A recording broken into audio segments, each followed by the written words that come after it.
Capturing. All right. That's all now. So, yeah. I wanted to sort of go over a few quotes that I found in this book underneath my stairs, literally underneath my stairs. Moved in a long time ago and I just sort of found it. And it's called The Tyranny of Words by Stuart Chase. Mm-hmm. And interestingly enough, the book was written in 1938. And a lot of the ideas and concepts, even back in 1938, were a lot of the same concepts that are coming up now today. Mm-hmm.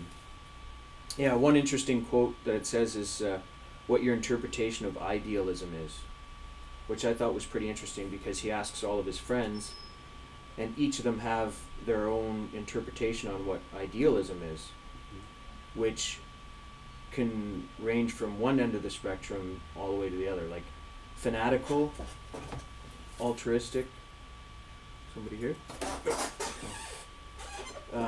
Not practical, exact, poetical, intangible. These are all different, responses that people have given towards idealism, which right off the bat are so far apart from definitions, like fanatical and true.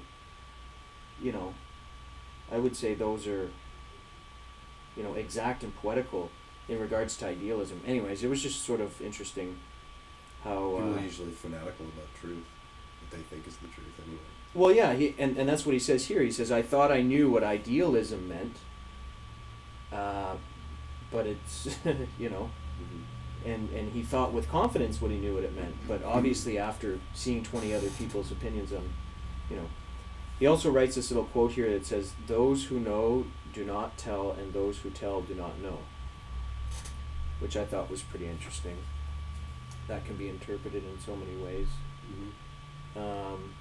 Well, the thing is like, I was thinking about that too, like, so idealism, but how often do you use idealism in a conversation? So the relevance of it, right? Like, I could see that if it was more common words that we actually used and there was a huge variation in the interpretation of what, like if I said, I saw, a cow today. Now, if your definition of a cow, your interpretation of what a cow was different than mine, then you might see something totally different. Well, even like due process. Mm-hmm. Like you would think that's, you would think to understand what that means, but due process is pretty much a fluff word. It means absolutely nothing, right? Due process, well, explain to me what that means, right? It's when you do the process. Exactly, I guess. Get something. But it's written in a lot of documents right now that, supposedly had significant values or value. I don't know. It's just interesting. He also writes here in this book, to the thing which this sign indicates, human beings in due course give a name, but that name is not the thing. The thing is nameless and non-verbal. So he's sort of, in my interpretation, making a difference between the label and the actual thing, right? Which in 1938, I don't know. Well, it's nothing without a name. Yeah. Makes you think anyway. Mm-hmm. Yeah.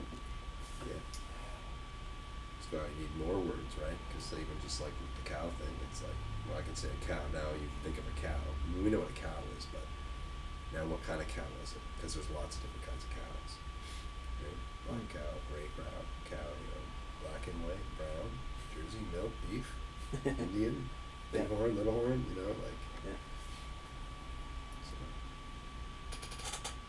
Interesting.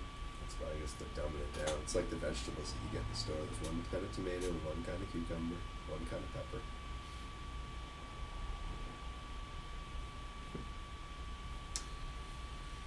Yeah. Yep.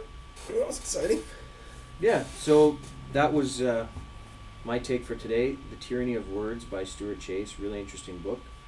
I would definitely check it out if you can find it. It's pretty old, so it might be hard to find. But yeah, hope you guys look into it.